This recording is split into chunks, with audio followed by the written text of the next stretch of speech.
प्यारे बच्चों, आज हम आपकी क्लास 8 की हिंदी व्याकरण में लेकर आए हैं रचना संवाद लेखन।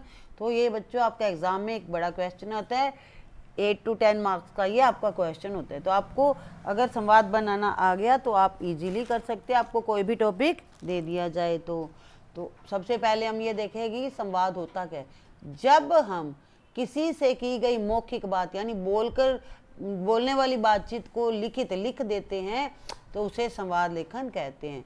संवाद लेखन एक कला है, उसके द्वारा हम अपने भावों को व्यक्त कर सकते हैं। संवाद परिस्थितियों एवं पात्रों के चरित्र को उजागर करने में महत्वपूर्ण भूमिका निभाते हैं।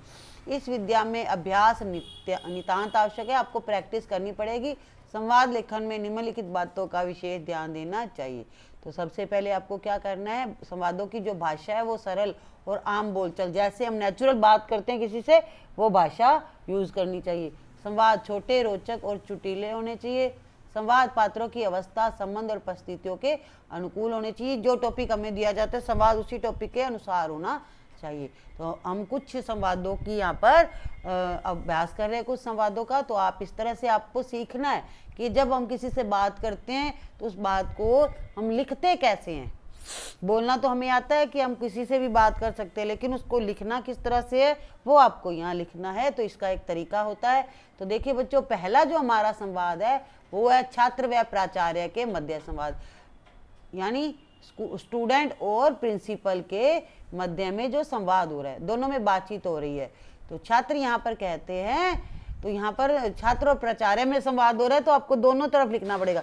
छात्र क्या कहता है, प्राचार्य बदले में क्या बोलता है। तो छात्र कहता है, श्रीमान क्या मैं अंदर आ सकता हूँ। अब प्राचार्य यानी प्रधानाध्यापक जी क्या कहते हैं, हाँ आओ।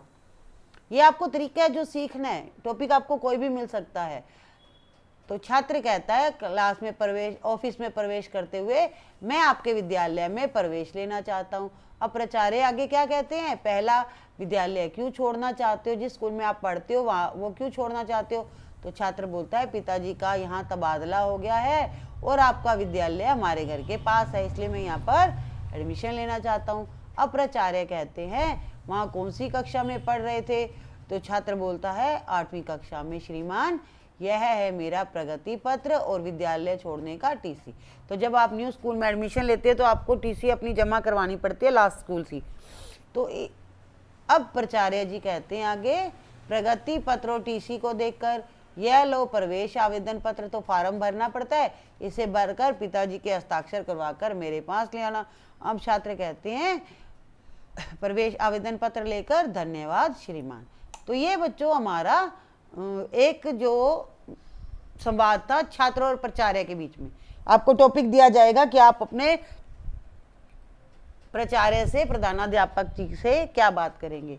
तो बात आप कोई भी ले सकते हो अंदर करने के लिए।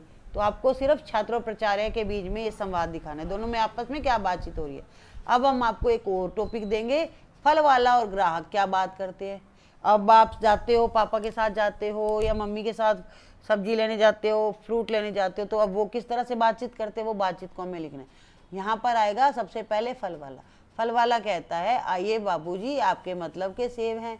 अब ग्राहक कहता है, किस भाव में बेच रहे हैं सेब। फल वाला कहता है, चीनी से भी ज़्यादा मीठे हैं बाबूजी, आपको 20 रुपये किलो लगा दूंगा। अब ग्राहक कहता है, 20 रुपये तो बहुत अधिक मांग रहे हो, नॉर्मल हम इसी तरह से बात करते हैं सब्जी वाले से, फल वाले से। अब फल वाला फिर कहता है, बाबूजी माल के दाम में, यानी अब बढ़िया माल है इसलिए ज़्यादा पैसे। ग्राहक कहता है, सो तो ठीक है, 15 रुपये लगा दोगे। अब फल वाला कहता है, बाबूजी 15 रुपये तो अमरूद बिक रहे हैं, ये तो असली कश्मीरी सेब है, आपके लिए 19 रुपये लग जाएंगे। अब ग्राहक कहता है, 16 रुपये लगाते हो तो 1 किलो दे दो। अब फल वाला बोलता है, वो नहीं कर रहा हूँ बाबूजी, आपको निराश नहीं करूँगा, ये लीजिए 1 किलो सेब। अब ग्राहक 20 रुपये है, 4 रुपये मुझे वापस कर दीजिए। अब फल वाला बोलता है, बाबूजी 4 रुपये लीजिए। ये फल वाले और ग्राहक के बीच बातचीत हो गई है। तो जब भी आप सब्जी लेने पापा के साथ, मम्मी के साथ जाते हो तो आपने नॉर्मली देखा होगा इस तरह से मोल भाव किया जाता है।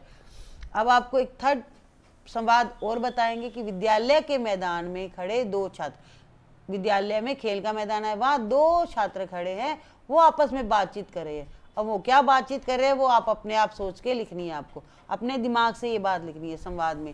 तो अब 2 बच्चे यहाँ पर खड़े हैं, बच्चे कौन हैं, 2 छात्र खड़े हैं, पंकज और मोहित, तो वो आपस में बातचीत करे। आप कुछ भी लिख सकते हो, यहाँ पे नाम बदल भी सकते हो। अब 2 बच्चे क्या बातचीत करे, पंकज कहता है मोहित चलो हो रही दौड़ में भाग लें। मोहित कहता है नहीं पंकज, मैं दौड़ में भाग नहीं ले सकता। पंकज कहता है क्यों। अब मोहित बताता है कि 6 माह पूर्व मेरा एक्सीडेंट हो गया था। पंकज कैसे हुआ।